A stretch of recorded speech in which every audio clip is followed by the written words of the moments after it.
بسم اللہ الرحمن الرحیم۔ مغرب کے بعد جنازہ ہے، ان کے بڑے بھائی کا یاد سے بتا دیجیے گا، آواز کہہ کر جانے کو مڑی۔ کن کی بات کر رہے ہو آپ؟ اندر سے ڈری سہمی سی آواز آئی، نوجوان ہوتی کوئل جیسی آواز جس میں پروں کی کسی نرمی تھی اور جڑوں کی سی سختی۔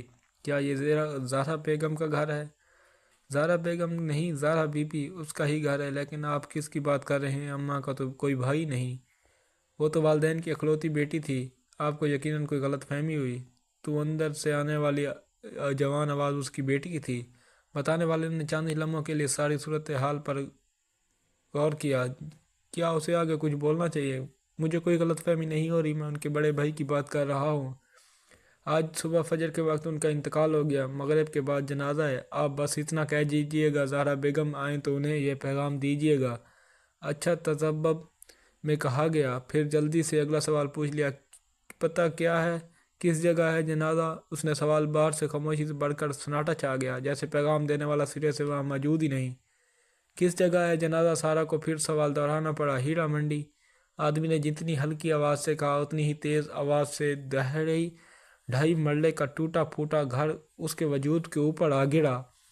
اماں آئی اور اس روز سبزی کو تخت پر رکھا اور اپنے پرانے برقعے کی گرہ کھولنے لگی۔ زہرا بیگم، سارا نے دروازہ بند کر کے پلٹ کر کہا۔ ماں نے مڑ کر اپنی کوہ جنی کو دیکھا، جس کا لہجہ آج اس کوہ کا اندازہ نہ لیے ہوئے تھا۔ تیری کوئی بھائی بھی ہے اماں؟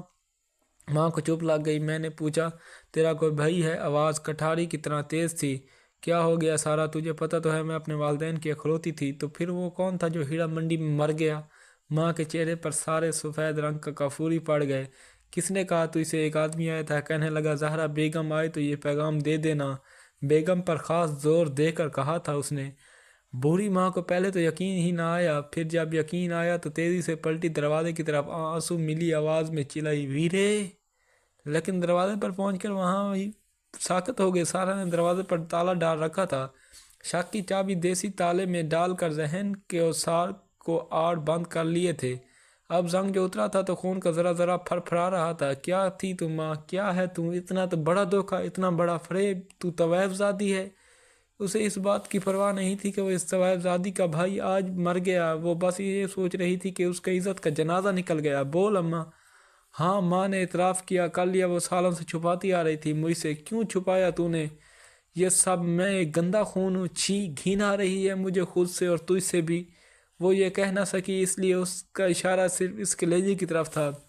کیا فرق پڑتا ہے، میرا خون تو اب بھی وہی ہے نا، بازاری۔ اچھا، اب تجھے پتہ چل ہی گیا تو مجھے جانے دے۔ کہاں؟ اس کے سامنے آ کھڑی ہوئی، اپنے بھائی کی میت پر۔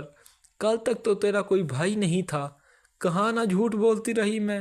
پھر اس نے جھوٹ کو اب اپنی زندگی سمجھ لے۔ میری زندگی میں تو وہاں نہیں جانے سے رہی۔ ایسے کیوں کہہ رہی ہے سارا؟ وہ تو میرا بھائی نہیں، میرا باپ تھا، پالا ہے اس نے مجھے۔ پھر سوچ لے، پالنے والے کے پاس جانا ہے یا اس کے پاس جسے تو نے پالا؟ تو چاہتی ہے میں تجھے اس بدنام محلے میں جانے دوں؟ میں منہ لپیٹ کر چلی جاؤں گی، منہ لپیٹ کر جائے گی۔ یہاں عزت دفن ہو جائے گی تیرے بھائی کے ساتھ ساتھ میری اور میرے غیرت مند باپ کی۔ دیکھ اماں، تو نے اسے سالوں سے نہیں دیکھا، نہ ہی تو ملی اس سے۔ تو سمجھ، اب ہے ہی نہیں وہ۔ کیسے نہیں ہے وہ؟ میں ملی نہیں، لیکن وہ میرے دل میں زندہ ہے۔ سمجھ، اب اندر بھی مر گیا۔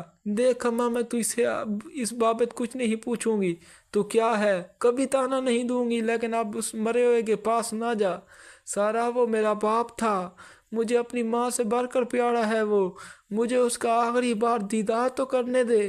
اچھا چلی جانا، قبرستان چلی جانا، وہاں جا کر چہرہ دیکھ لینا اس کا۔ قبرستان جا کر جب اس کا جنازہ پڑھا جا چکا ہوگا، اس کے بعد کیسے دیکھوں گی اس کا چہرہ، کیسے بے رحمتی کروں گی اس کے چہرے کی۔ میں نے تو آج تک اس کے آگے کبھی اونچی آواز میں بات نہیں کی۔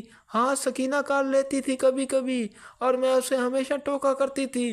روتی ماں نے ماضی میں جا کھوئی۔ بڑا مان تھا بھائی کو مجھ پر، میری محبت پر، اپنی محبت کی قدر پر، اور میں اکثر سوچتی ہوں جو مان بھائی کو مجھ پر کیا، میں کیا ساری عمر نبھا پاؤں گی؟